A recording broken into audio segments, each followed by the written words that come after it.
Olá pessoal, vamos começar nossa aula de número 4 e hoje nós iremos fazer nosso primeiro programa em linguagem C. Mas para começar a aula eu queria fazer a seguinte pergunta para vocês: o que é um programa, né? O que é um algoritmo? Algoritmo vai ser uma palavra que a gente vai ouvir bastante. O que é um programa? O que é um algoritmo? Então, pessoal, um programa algoritmo é uma sequência de instruções devidamente organizadas com o objetivo de quê? Com o objetivo de resolver um determinado problema, né? Então vamos registrar isso. Então, uma sequência de instruções devidamente organizadas com o objetivo de quê? Com o objetivo de resolver um determinado problema, né? Resolver um determinado problema. Então isso aqui pode ser uma definição muito boa do que é um programa ou um algoritmo. Deixa eu corrigir aqui. Sequência. Legal? Agora eu vou dar alguns exemplos do que a gente pode considerar como um algoritmo. Então, uma receita a gente pode considerar como algoritmo, por quê? Porque ela possui passos, possui instruções, né, aquele modo de preparo que resolve um problema. Nesse caso seria a sua fome, né? Você está com fome, você quer fazer o seu almoço, né? Você pega uma receita, fazer alguma comida em específico, então você vai seguir passos, vai seguir instruções, né, para que o seu problema possa ser resolvido. Então a receita a gente pode considerar como um algoritmo. Outra coisa também é o frentista. O frentista a gente pode considerar como algoritmo porque vamos supor que você quer ir da cidade A até a cidade B e você se perde. Então você acha um posto e pergunta para o frentista como que você faz para chegar à cidade B. Esse é o seu problema, você quer chegar à cidade B. Então ele vai te dar passos, vai te dar instruções, né, para que você possa chegar ao seu destino. Então a gente também considera o frentista como um algoritmo. Outra coisa também que a gente pode considerar como algoritmo é aquela brincadeira de pregar o rabo no burro. Acho que tenho certeza que vocês já brincaram quando criança, né? E por que a gente pode considerar isso também como algoritmo? Então você tem uma pessoa lá vendada e ela precisa espetar o rabo no burro. Ao redor dela existem pessoas que irão dar instruções, né? Irão prover instruções para que essa pessoa vendada consiga atingir o objetivo dela. Ela quer pregar o rabo no burro, esse é o problema dela, né? E de alguma forma tem que ser resolvido. Então as pessoas ao redor passam instruções, né? Vai para frente, vai para direita, para esquerda, desce um pouco e espeta na direita, espeta na esquerda, e etc, né? Então isso são instruções que são dadas para as pessoas para resolver o problema de pregar o rabo no burro. Ainda que a gente às vezes possa considerar esse algoritmo não tão eficiente, né, se passar a informação errada, mas vamos supor que todas as informações são passadas corretamente, então a gente pode considerar sim isso como um algoritmo, né, as pessoas passando instruções. Tá legal? Vamos aqui agora então fazer nosso primeiro programa em C. Eu vou explicar um pouco de como que funciona, né, uma estrutura geral de um programa bem simples em C. Então, a primeira coisa, eu falei na aula passada sobre as diretivas de pré-processamento, né? Vai ser daí o ponto H, que era um arquivo cabeçalho. A gente está falando para o pré-processador substituir essa linha pelo conteúdo desse arquivo, né? Escrevi o cabeçalho esse daí é o ponto H. Cheguei a mostrar ele como ele era, tinha inúmeras coisas escritas, né? Depois vem isso aqui, int main abre e fecha chaves. Isso quer dizer o que? Dentro dessas chaves vão ter comandos, operações e etc. Tudo isso aqui, galera, esse comandos, operações e etc, a gente pode considerar como se fosse um bloco, né? O que vier entre esse par de chaves a gente pode considerar como se fosse um bloco, né? É um bloco de comandos, operações, etc. Aqui nesse main em inglês quer dizer principal, então essa é a nossa função principal, né? E por que eu sei que é uma função? Em C, as funções vêm acompanhadas desse par de parênteses, né? Todas as funções vêm acompanhadas desse par de parênteses, ainda que não haja argumentos aqui, né? Não haja parâmetros, vocês vão ver que está vazio, então não existem parâmetros, né? Mas as funções, lógico, as funções recebem alguns parâmetros, mas às vezes, que nem nesse caso do main, não necessariamente precisa, a gente precisa passar parâmetros. E se o main está vazio, isso quer dizer o quê? Que ele não recebe informações do mundo exterior, né? Ele não recebe nenhum tipo de informação, não recebe nenhum tipo de parâmetro ou de argumento, né? A gente vai ver que o main ele pode sim receber parâmetros, né, argumentos, mas isso fica um pouco mais para frente. Agora eu vou explicar esse int. O que quer dizer esse int? Isso aqui a gente chama de valor de retorno. Lembra na aula passada que eu falei lá do McDonald's que os funcionários produzem, né, o seu pedido e retornam algo? Então aqui é a mesma coisa. O main funciona como se fosse um funcionário e no final ele retorna alguma coisa. Vocês vão ver que o main também às vezes não retorna nada. Esse void quer dizer vazio, então o main não vai retornar nada, né? Mas depois a gente fala mais desse void. Eu vou deixar int por enquanto. Então isso aqui está falando que o main vai retornar um valor inteiro. Deixa eu apagar essa linha. Um comandinho legal que eu acho que eu não lembro se eu cheguei a explicar para vocês. Vocês apertam S, que vai entrar no modo normal, para escolher uma linha DD ele escolhe a linha para mim, legal?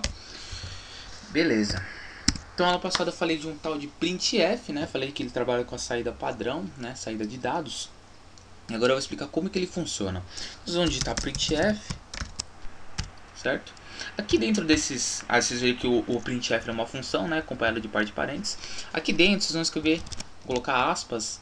Aí dentro dessas aspas vocês vão colocar alguma frase, né? Então, no caso aqui, eu vou colocar a ilustre frase Olá Mundo, Hello World, certo? Todo programinha, todo começo na aprendizagem de uma linguagem a gente faz o Hello World. Então eu vou fazer aqui ele em C. Então a gente colocou uma frase entre aspas, certo? Então essa frase que será exibida na tela pra gente. Vocês perceberam que eu coloquei esse ponto e vírgula, então vão se acostumando com isso, porque em C toda instrução ela é terminada pelo ponto e vírgula. Se você não colocar o ponto e vírgula, o compilador vai reclamar, né? Então é necessário esse ponto e vírgula. Vocês vão ver que quando tiver um programa gigante, sempre vai faltar um ponto e vírgula em algum lugar, né? Aí a gente vai ter que procurar, mas vamos se acostumando a colocar esse ponto e vírgula. Mas aqui no include você não colocou o ponto e vírgula. Por quê? Esse include, pessoal, a gente não pode considerar ele como uma instrução em linguagem C, né? Porque eu disse que essa linha vai ser substituída pelo conteúdo desse arquivo. Então o compilador não vai chegar a ver essa linha, né? Ele não vai chegar a ver essa linha. Então é por isso que não é necessário o ponto e vírgula depois aqui desse include. Então a gente não pode considerar esse include como um comando em linguagem C, ok? Depois desse printf vou colocar o seguinte comando: return 0. Esse return ele é o comando que faz com que um número inteiro seja retornado pelo main, né? Esse é o comando que a gente usa, o comando return. E aqui eu coloquei 0 por causa do seguinte: quem chama a função main? Então, quando você vai executar, o sistema ele chama esse main, né? É importante falar também que esse main, como ele é a função principal, o programa ele começa a ser executado a partir dele, né? Então, quando você roda um programa, é a partir do main que o programa começa a ser executado. E quando acaba, ele retorna esse valor 0 para quem chamou, né? Geralmente é o sistema operacional que chama o programa, então ele retorna 0 para o sistema. Daqui a pouco eu vou falar o porquê que é 0 e não outro número, né? Agora outra coisa que eu queria falar também é sobre case sensitive. O C, uma linguagem de programação do tipo case sensitive, isso quer dizer o que? Esse printf, vocês perceberam que estão tudo em minúsculo. Se eu escrever isso aqui, printf com P maiúsculo, já vão reclamar, né? Por quê? Porque eles não vão achar nenhum printf com P maiúsculo, porque o printf ele foi documentado com P minúsculo. Ou seja, o C ele diferencia letras maiúsculas de letras minúsculas, né? Se um comando ele é tudo minúsculo, eu não posso colocar uma letra maiúscula. Quando a gente estiver trabalhando com variáveis, né, eu vou ter que escolher um nome para minha variável. Se eu colocar um nome com tudo minúsculo, vai ser uma variável. Se eu colocar um nome com tudo maiúsculo, vai ser outra variável. Então a gente vai ter que tomar muito cuidado com esse negócio de letras maiúsculas e minúsculas, né? Ao longo do curso, às vezes eu vou forçar alguns erros, né? Eu vou declarar uma variável tudo minúsculo e no meio do programa eu coloco sem querer uma letra maiúscula para vocês perceberem o erro que dá, né? Então o C ele diferencia mesmo essas letras, então tome muito cuidado com isso. Vou deixar o printf desse jeito. Então tá aqui, esse aqui é o nosso primeiro programa em C, é o famoso Olá Mundo, o famoso Hello World, dizendo que nós estamos começando com a linguagem. Mas eu tenho que ver esse programa funcionando, certo? Assim ele não vai funcionar. Como que a gente vai fazer ele funcionar? Eu vou abrir outro terminal aqui e vou apresentar como que a gente compila um programa. Deixa eu entrar na pasta. Aula 4. Aliás, está aqui o nosso programa hello.c, né? Deixa eu salvar ele de novo. Beleza, tá salvo. Hello.c, né? Vou dar um clear. Agora, eu vou apresentar um compilador para vocês que ele é padrão do Unix, né? Que é o compilador CC. Ele é padrão do Unix. Por que eu estou utilizando o CC e não o GCC? Tem gente que gosta de utilizar o GCC, mas é que acontece que algumas distribuições não possuem o GCC, né? Nessa minha eu possuo o GCC, então eu posso utilizar sim o GCC, mas eu vou utilizar o C porque dependendo da sua distribuição não há garantia de que o GCC esteja totalmente instalado, né? Então o CC com certeza vocês vão conseguir usar. Mas se vocês tiverem o GCC, o comando é o mesmo. O que vai diferenciar é só você colocar o G na frente, né? Não muda absolutamente nada. Então vocês vão colocar CC, vão colocar o nome do programa, no caso será hello.c. Vou colocar traço O e o nome do executável. Então eu vou colocar o mesmo nome do meu fonte, hello, né? Então CC, o nome do fonte, .c, traço O e o nome do executável. Então vamos apertar Enter. Beleza, compilou, né? Não apareceu nenhuma mensagem, quer dizer que ele compilou certinho. Agora vamos executar ele. Então eu vou executar ele na pasta .bar. Esse .bar quer dizer que a gente está olhando para o diretório atual. Hello, né, que é o nome do meu executável. Tá aí, que Hello World. Só que eu não gostei disso aqui. Ele ficou na mesma linha, né? Como é que a gente faz? Para isso aqui vir parar aqui embaixo, a gente tem que dar uma quebra de linha, né, depois que termina a nossa mensagem. Então como que a gente faz isso? Eu vou apresentar um caractere para vocês. Vocês vão colocar aqui no final, né? Eu quero que haja uma quebra de linha no final, depois da frase. Então eu vou colocar o seguinte caractere: /n, né? Essa barra é invertida, cuidado para não escrever barra assim. Vocês vão ver que ele fica vermelho, ou seja, ele considera isso aqui como uma frase também, né? Como parte da frase. Então o barra ele é ao contrário. Vocês veem agora que mudou de cor, ficou azul. Isso aqui é um caractere de controle, né? Não percam, na aula de tabela ASCII a gente vai explorar mais esse /n, né? Esse /n ele é chamado de line feed, né? Ele faz com que haja uma quebra de linha. Então, como eu coloquei no final da frase, então quando acabar a frase vai haver sim uma quebra de linha, tá legal? Mas na tabela, quando a gente estiver trabalhando com tabela ASCII, eu vou explicar melhor algumas coisas a mais sobre o /n. Então vamos salvar nosso programa, ASCII, w, salva. Vamos voltar aqui e compilar de novo. Então cc hello.c traço o hello. Beleza, está compilado. Vamos limpar a tela e vamos executar nosso programinha. Aí sim, hello world, né? E vocês viram agora que essa parte aqui do terminal ele veio para baixo, né? Então provei para vocês que esse /n serve justamente para isso. Então esse aqui é o nosso primeiro programinha em C, ok? Agora eu vou mostrar o Hello World em duas outras linguagens. Então, Hello World em duas outras linguagens. A primeira delas vai ser em Pascal, né?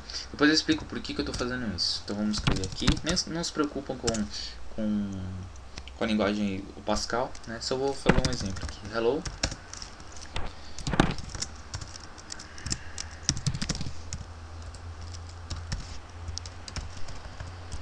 Escrevi aqui a minha saída de dados, que será a frase Hello World. Legal, esse é o nosso programa em Pascal, mesma coisa que o C. Agora em C++. Vocês vão ver que C++ é extremamente parecido com C, né? Até porque ele veio do C. Mas algumas coisas diferenciam, como esse comandinho aqui de saída.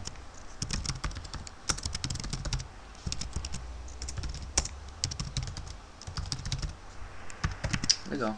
Esse então é o nosso programinha Hello World em C++. E por que eu fiz isso? Por que eu escrevi em Pascal? Por que eu escrevi em C++? Eu queria mostrar que as linguagens de programação, ela meio que segue uma filosofia geral, né? Então você tem aqui comando de fluxo de dados, nesse caso aqui é um comando de saída de dados, né? Esse write-ln do Pascal também é um comando de saída de dados, né? Então ele trata desse fluxo de dados. Esse stdcout também do C++, ele trata também a saída de dados, tá ok? Outra coisa também, no seu, o programa é começado, a execução é começada no main, né, na função principal. Então quando você executa o seu programa, ele começa a ser executado a partir do main, né? No Pascal ele começa a ser executado a partir desse conjunto begin-end, ponto, né? Begin-end, ponto. Esse aqui é a nossa função principal no Pascal. Então quando eu executo o programa Pascal, ele começa a ser executado a partir desse begin-end, ok? A partir desse begin aqui. E no C++ é a mesma coisa que C, ele começa a ser executado a partir desse main. Então vocês veem que a programação, quando você fala de programação, você tem isso, né? Você tem principalmente o fluxo de dados, você tem as funções, os procedimentos e etc, né? Então por isso que eu escrevi esses dois programas, né? Na verdade esses três, um em C, um em Pascal e um em C++, para que vocês possam entender que a programação em geral é isso, né? Você trabalhar com fluxo de dados, você trabalhar com funções, com procedimentos e etc. Tá legal? Outra coisa também, aproveitei para escrever esse programinha aqui em C++ para convidá-los a assistir nosso curso de C++, né? A gente vai fazer um curso de programação básica utilizando C++. A gente não vai focar exatamente no C++ porque ele utiliza um outro paradigma que é a orientação a objeto e esse não vai ser o nosso foco inicialmente. A gente vai trabalhar mais com a lógica, como pensar no programa, mas ainda assim vocês vão aprender como utilizar comandinhos como esse cout. Tem também um outro comando de entrada de dados, né, que é o CIN. Então vocês acompanharam nosso curso de programação básica em C++, vocês vão aprender tudo isso. O curso começa em dezembro, tá ok? Vamos voltar aqui e vou falar agora sobre esse return. Então, legal, eu falei que o sistema chama o main, certo? O programa começa a ser executado a partir desse main. E no final, o main, para não ser sem graça, né, para não ser, vamos dizer, arrogante, ele vai retornar alguma coisa para o sistema. Esse zero, pessoal, quer dizer o quê? Que o programa foi executado corretamente, né? Então isso aqui é como se fosse ele é um valor, mas o sistema trata como se fosse uma mensagem. Então ele está falando assim, ó, se eu retornei zero para você, quer dizer que eu garanto que meu programa terminou perfeitamente, né? Então tudo foi executado como planejado, tá ok? Então é por isso que às vezes eu coloco esse return zero para promover para fazer com que o sistema saiba que o programa terminou corretamente. Depois, no curso, a gente vai utilizar uma função que substitui esse return. É como se fosse o return, mas ele é uma função exatamente, não é um comando, né? É uma função. E nessa função a gente vai retornar valores diferentes de zero. Então às vezes a gente vai retornar 1, às vezes também vai retornar 2, né? Esses valores diferentes de zero é como se fosse uma mensagem pro sistema que ocorreu algum tipo de erro no nosso programa, tá ok? Mas não se preocupe que a gente vai ver isso com calma mais pra frente. Então tenha em mente que esse zero, eu tô falando pro sistema que meu programa trabalhou corretamente, né? Então ele vai receber esse zero e falar, opa, programa perfeito, trabalhou corretamente como o usuário estava esperando, tá ok? Agora eu vou dar uma pausa aqui no Linux. Eu vou lá pro nosso amigo Windows, por quê? Porque eu quero mostrar uma coisa no Dev C++. Quem estiver utilizando o Dev C++ vai perceber que se fizer esse programa do nosso Hello World não vai conseguir nem enxergar a saída. Então eu vou lá pro Windows para explicar exatamente como que vocês podem enxergar a saída, ok? Bom pessoal, já estamos aqui no Windows. Vou abrir o Dev C++ rapidamente. Vou digitar exatamente o mesmo programa que a gente havia feito lá no Linux, não vou mudar absolutamente nada.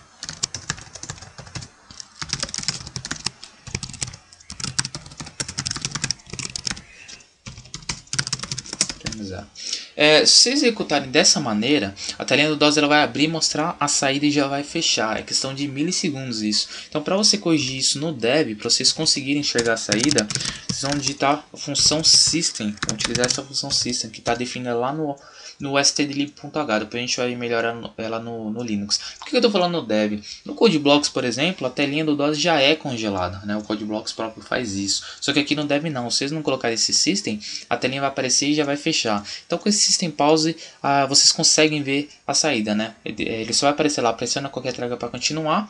Só pressionar qualquer tecla ele já fecha, né? Então o system pause serve para isso aqui no dev. Ok? Lá no blog eu vou colocar uma parte de dúvidas e vou colocar como vocês utilizaram o GCC aqui no Windows, tá legal? Espero que vocês tenham gostado aí, obrigado por terem assistido ao vídeo, então até a próxima aula.